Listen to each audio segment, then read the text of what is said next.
Gunung Ring yang letaknya di laluan Lebuh Raya Timur Barat dekat Batu Melintang, Jeli, Kelantan dan Gerik di Perak adalah sebuah gunung yang berdiri gagah sejak lebih 1400 tahun lalu. Kisah kejadian Kampung Tala di hempap gunung berkenaan dikatakan bermulanya lembaran tentang rahsia gunung tersebut berada di Kampung Batu Melintang, Jeli sehingga hari ini. Penulis sendiri mula mengenali Gunung Ring berada di tapaknya sekarang ketika menjengah kisah berkenaan pada 28 Julai 2007 kerana agak ramai yang menceritakan tentang kisah Gunung Ring yang agak tersohor ketika itu, malah agak ramai juga yang berjaya menawan puncak Gunung Ring itu. Justru wawancara dengan penduduk jati Kampung Batu Melintang, Jeli, Pak T. Husin pada ketika itu telah melahirkan rasa ingin tahu, sementara pula penulis mendapat tahu Gunung Ring boleh didaki dan bermula dari saat itulah penulis bercita-cita untuk mendaki gunung tersebut apabila sampai masanya nanti. Pada tanggal 28 Julai 2007 itu, penulis bersama 4 yang lain seperti Anis Sabirin bin Azmi, Muhammad Nasiruddin Muhammad atau Din serta Muhammad Rasul telah memasuki Gua Payung di Gunung Ring itu untuk melihat sendiri suasananya yang dikatakan misteri, umpamanya jelmaan nenek kebayan di sebelah kanan dinding Gua Payung dan lembaga makhluk halus yang menakutkan di beberapa bahagian batu di bumbung gua tersebut. Pada ketika itu Gunung Ring agak terbiar kerana di tepi semak samun dan hutan belukar, sementara pula bercita-cita untuk mendakinya. Kemudiannya kami melakukan ekspedisi Gunung Ring kedua pada tanggal 8 September 2012 untuk menyelongkar beberapa lokasi gua itu. Sehinggalah kami memahatkan niat untuk melakukan ekspedisi ketiga pula.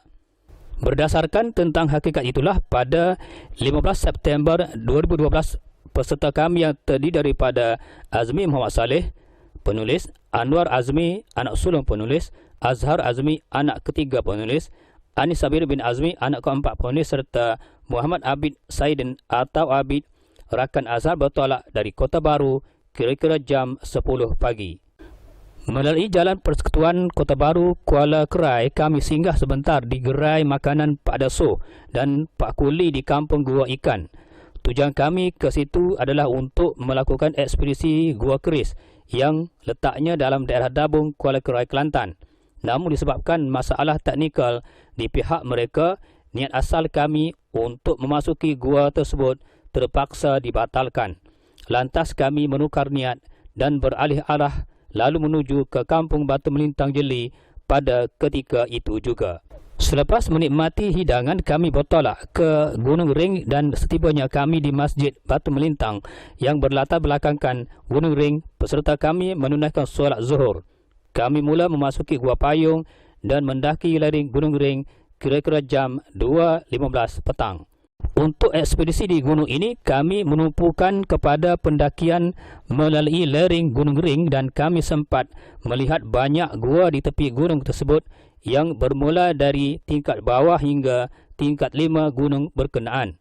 Di beberapa bahagian lereng Gunung Ring, peserta kami sempat bergambar kenangan dan penulis lihat banyak gua di lereng gunung berkenaan boleh dijadikan tempat untuk uzlah, bersuluk dan bertapa. Di suatu sudut di gunung itu, penulis cuba untuk merasakan situasi orang sedang bertapa dengan melabuhkan punggung di sebuah batu di suatu ruang di gunung itu.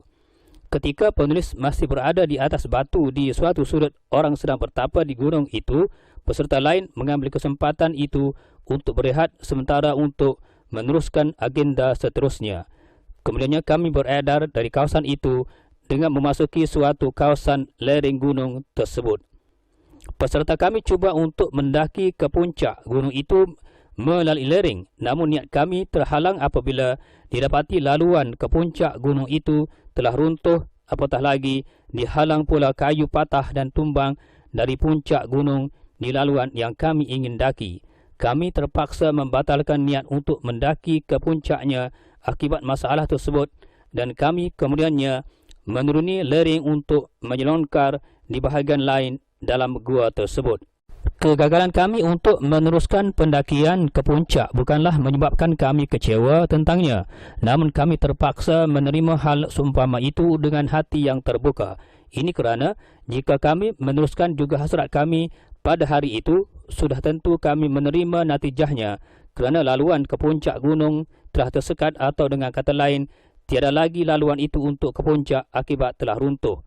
Berbanding dengan mendaki Gunung Tebu, Gunung Setong dan Bukit Panau tidak mempunyai curam yang berbahaya berbanding dengan situasi di Gunung Ring itu. Setelah hampir 3 jam, kami dapat menyelongkar rahsia Gua Payung dan sehingga ke tingkat 5 Gunung Ring, kami mula melangkah turun pada jam 4.30 petang, iaitu selepas kedengaran alunan azan asar di masjid bersebelahan gunung itu. Selepas solat asar di Masjid Batu Melintang itu, kami kemudiannya bertolak pulang.